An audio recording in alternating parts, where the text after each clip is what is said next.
শিক্ষা মন্ত্রণালয় সংখ্যালঘুদের উপবৃত্তি দিচ্ছে। শুধু যে সংখ্যালঘুরাই উপবৃত্তি পাবে তা নয়, এখানে মুসলমানরাও উপবৃত্তি পেতে পারে। তো তোমাদের এই আবেদন কবে থেকে শুরু হচ্ছে এবং কোথায় এই আবেদন ফর্ম তোমরা জমা দিবা এবং তোমরা কোন কোন শ্রেণীর শিক্ষার্থীরা আবেদন করতে পারবা, এটু যে থাকছে এই ভিডিওতে। তো অবশ্যই তোমরা ভিডিও শেষ পর্যন্ত দেখার চেষ্টা করবা।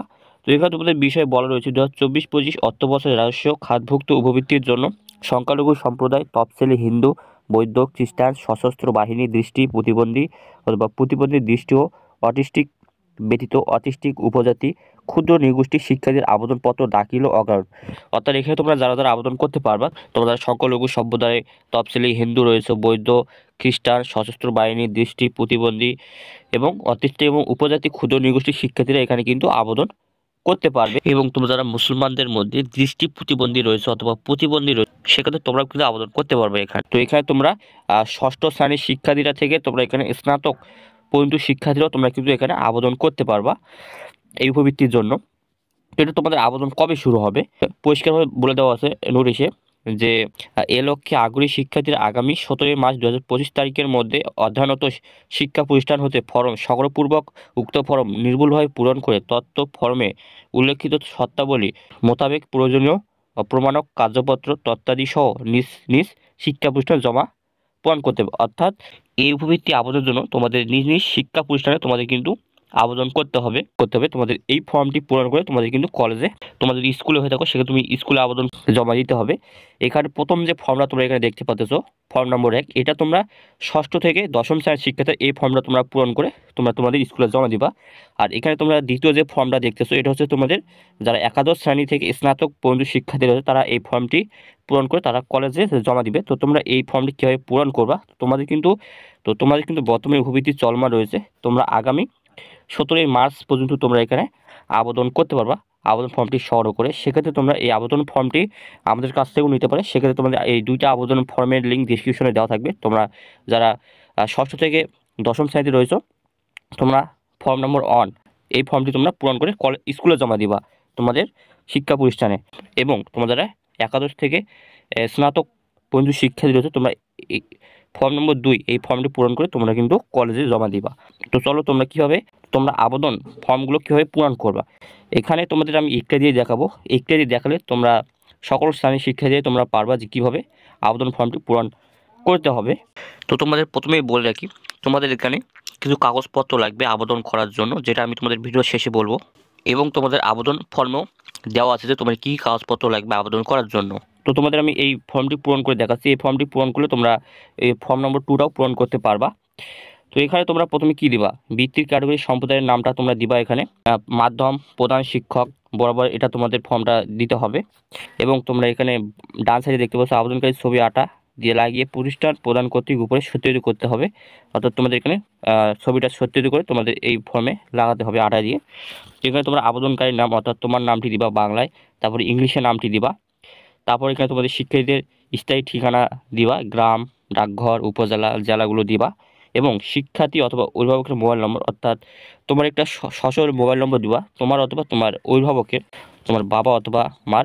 এবং তোমার যদি মেইল নম্বর থাকে সেটা দিতে পারো, না দিলেও হবে। তারপর এখানে তোমাদের শিক্ষার্থীর জেন্ডার সেট করবা, তুমি ছেলে না মেয়ে। তারপর এখানে তুমি শিক্ষার্থীর জন্ম নিবন্ধন নম্বর অর্থাৎ তোমার জন্ম সনদের নম্বরটি এখানে বসিয়ে দিবা। তারপর এখানে তোমাদের জন্ম তারিখটা দিবা। তারপর অধ্যয়নরত শ্রেণী অর্থাৎ বর্তমানে তুমি কোন শ্রেণীতে অধ্যয়ন করতেছো, ষষ্ঠ নাকি সপ্তম নাকি দশম নাকি স্নাতক নাকি একাদশ শ্রেণী নাকি দ্বাদশ শ্রেণী সেটা বসাবা। তারপর এখানে শ্রেণীর রোল নম্বরটি লিখবা। তারপর এখানে তুমি মানবিক, বিজ্ঞান, ব্যবসায়িক শাখা বিভাগ ন্যূনতম নবম এবং দশম শ্রেণীর ক্ষেত্রে বর্তমানে তুমি কোন বিভাগে অধ্যয়ন রয়েছো, নবম এবং দশম শ্রেণীর ক্ষেত্রে এটা। আর তোমরা যারা ষষ্ঠ সপ্তম অষ্টম এসো তোমাদের না দিলেও চলবে। তো এখানে তোমরা মানবিক হলে মানবিক দিবা, বিজ্ঞান হলে বিজ্ঞান দেবা এবং ব্যবসায়িক হলে ব্যবসায়িকা দিবা, এখানে লিখে দিবা। তারপর এখানে তোমাদের শিক্ষাবর্ষ দিবা। তারপর এখন প্রাত না দিবা, অর্থাৎ তুমি বর্তমানে তুমি সকালে পড়তেছো নাকি বিকেল পড়ছো প্রতিষ্ঠানে, ওইটা লিখে দিবা। ধর্মটা তোমার এখানে লিখে দিবা। তারপর এখানে বর্ণটা লিখে দিবা। তারপর তোমার পিতার নাম বাংলা এখানে লিখবা। তারপর ইংরেজি এদিকে তোমাদের পিতার নাম লিখবা এবং তোমার পিতার এনআইডি নম্বরটি দিবা। তারপর তোমার পিতার পেশা কি সেটা লিখে দিবা এবং তোমার বাবার মাসিক আয় কত সেটা লিখে দিবা, 10,000 5,000 এভাবে তোমরা লিখে দিবা। তোমার মাতার নামটি এখানে বসাবা বাংলায়। তারপর এখানে ইংরেজি তোমার মাতার নামটি দিবা। তারপর তোমার মায়ের এনআইডি নম্বরটি এখানে বসাবা, তারপর তোমার মায়ের পেশা কি সেটা লিখবে এবং তোমার মায়ের মাসিক আয় আসে কিনা সেটা লিখবা, যদি না থাকে দেওয়ার দরকার নেই।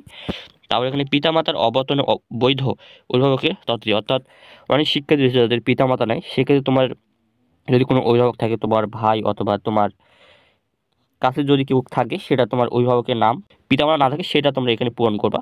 অভিভাবকের নাম বাংলায় লিখবা, তারপর ইংরেজিতে লিখবা। তারপরে অভিভাবকের সঙ্গে সম্পর্ক, অর্থাৎ তোমার তোমার যে অভিভাবকটা রয়েছে তার সম্পর্ক কি, তোমার ভাই নাকি অন্য কেউ, সে লিখে দেবা। তারপর অভিভাবকের এনআইডি নামটি লিখে দেবা, তারপর পেশাটি লিখে দেবা। এখন আসি তোমাদের মেন যে কাজটা, আবেদনকারী শিক্ষার্থীর অধ্যয়নরত প্রতিষ্ঠান ও পরীক্ষা পাশের বিবরণ। তো এই জায়গাটা শুধু তোমাদের সম্পূর্ণ আলাদা, তার সাথে তোমাদের সব ঠিকঠাক। তোমাদের ফর্ম নম্বর 2 এ শুধু এই জায়গাটি তোমার আলাদা, বিদ্যালয়ের নাম এবং ইআইএন নম্বর, অর্থাৎ প্রতিটা বিদ্যালয় এবং কলেজের একটা করে ইআইএন নম্বর আছে, সেইটা লিখে দিবা, নাম এবং ইআইএন নম্বরটা লিখে দিবা। তারপর এখানে জেলা উপজেলা, তোমার জেলা অথবা উপজেলা নামটি লিখে দিবা। তারপর এখানে পরীক্ষার নামটি লিখে দিবা। এখন তুমি যদি ষষ্ঠ শ্রেণীতে থাকো, সেক্ষেত্রে তুমি পিএসসির এখানে নামটি বসিয়ে দিবা। আর তুমি যদি অষ্টম শ্রেণীতে অধ্যয়ন করো বর্তমানে, সেক্ষেত্রে তুমি বর্তমানে বার্ষিক পরীক্ষা দিয়েছো কিনা, পরের অর্থাৎ পূর্বের বার্ষিক পরীক্ষার নামটি লিখে দিবা। যদি তুমি বর্তমানে এসএসসি, জেএসসি অথবা তুমি এসএসসি দাও নাই, সেক্ষেত্রে তোমরা এখানে পরের অর্থাৎ পূর্বের বার্ষিক পরীক্ষার নামটা লিখে দিবা। তারপর এখানে পাশের সনটা লিখবা। তারপর এখানে আইডি রেজিনম, অর্থাৎ তুমি যদি পিএসসি পাস করে থাকো, সেক্ষেত্রে পিএসসির এই রেজিস্ট্রেশন নম্বরটা বসাবো, অথবা জেএসসি যদি তুমি পাস করে থাকো, সেক্ষেত্রে জেএসসির নম্বরটি বসাবা যদি থাকে, আর যদি না থাকে দেওয়ার দরকার নাই। তারপর মোট নম্বরটি লিখবা, তুমি পরীক্ষায় কত নম্বর পেয়েছো সেটা লিখবা, জিপিএটা। চতুর্থ বিষয় ব্যতীত মোট নম্বর, অর্থাৎ চতুর্থ বিষয় ব্যতীত, অনেক শিক্ষার্থী চতুর্থ বিষয় নেয়, সেক্ষেত্রে এটা লেখা তোমাদের দরকার নাই। তারপর এখানে তোমাদের বিদ্রোহ ষষ্ঠ ও নবম শ্রেণীর শিক্ষার্থীর ক্ষেত্রে যথাক্রমে পিএসসি ও জেএসসি পরীক্ষার প্রাপ্ত নম্বর এবং অন্যান্য শ্রেণীর ক্ষেত্রে পূর্ববর্তী বার্ষিক পরীক্ষার ফলাফল প্রযোজ্য ক্ষেত্রে উল্লেখ করতে হবে। তারপরে এখানে তোমাদের 8 নম্বরে টিকা দিন, অর্থাৎ তুমি যদি খ্রিস্টান হয়ে থাকো, বৌদ্ধ হয়ে থাকো, তফসিলি হিন্দু হয়ে থাকো, অথবা সশস্ত্র বাহিনী হয়ে থাকো, উপজাতি ক্ষুদ্র নিগোষ্ঠী হয়ে থাকো, অথবা দৃষ্টি প্রতিবন্ধী হয়ে থাকো, অথবা প্রতিবন্ধী হয়ে থাকো, অথবা অটিস্টিক হয়ে থাকো, সেক্ষেত্রে তুমি সেই জায়গায় টিক দেবা। অন্য যে কোনো প্রতিষ্ঠান থেকে বৃত্তি উপবৃত্তি পেয়ে থাকলে তার বিবরণ, অর্থাৎ তুমি যদি কোনো উপবৃত্তি পেয়ে থাকো, সেক্ষেত্রে তার এখানে বিবরণটা দিতে হবে।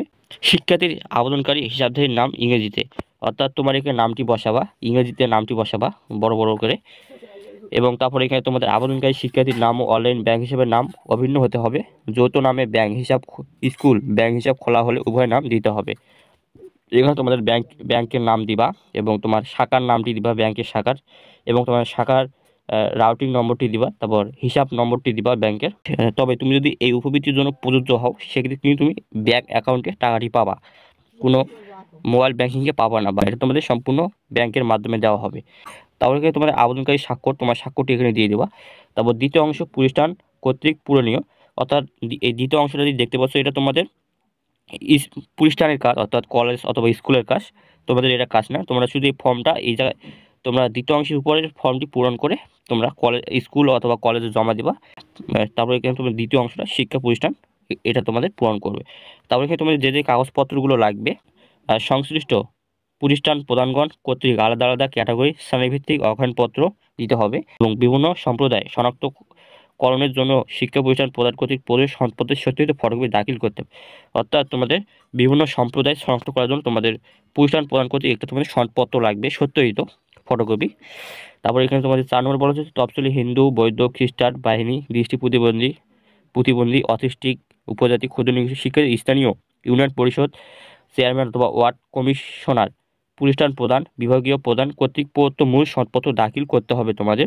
অর্থাৎ তুমি যে হিন্দু বা প্রতিবন্ধী বা দৃষ্টি প্রতিবন্ধী, অথবা তুমি যদি ক্ষুদ্র নিগোষ্ঠী বা উপজাতি হয়ে থাকো, সেক্ষেত্রে সেটার একটা তোমাদের সনদপত্র লাগবে।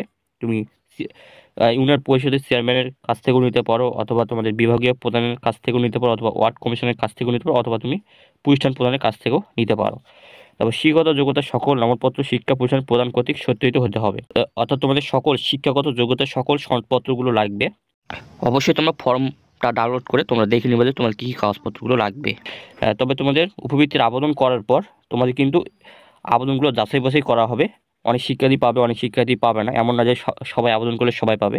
এখানে তোমাদের যাচাই বাছাই করার পর তোমাদের চূড়ান্তভাবে নির্বাচিত উপবৃত্তি প্রাপ্তদের নামের তালিকা স্ব আঞ্চলিক অফিসের ওয়েবসাইটে প্রকাশ করবেন, এবং এটা তোমাদের কলেজ থেকে, স্কুল অথবা কলেজ থেকেও জানিয়ে দেওয়া হবে। তো আশা করি তোমরা ক্লিয়ার যে এখন তোমরা সবাই এই আবেদন ফর্মটি পূরণ করতে পারবা। তো তোমাদের এই সংখ্যালঘু উপবৃত্তির আবেদন তোমাদের কিন্তু আগামী 17 মার্চ পর্যন্ত চলবে। এই তারিখ 17 মার্চের মধ্যে তোমাদের কিন্তু এই আবেদন ফর্ম জমা দিতে হবে। তো এখানে ভিডিও শেষ করছি। যদি ভিডিও ভালো লাগে অবশ্যই একটা লাইক সাবস্ক্রাইব করবা, তোমাদের বন্ধুদের মাঝে শেয়ার করবা। তো দেখো হচ্ছে আরেকটা ভিডিও, ততক্ষণ ভালো থাকো।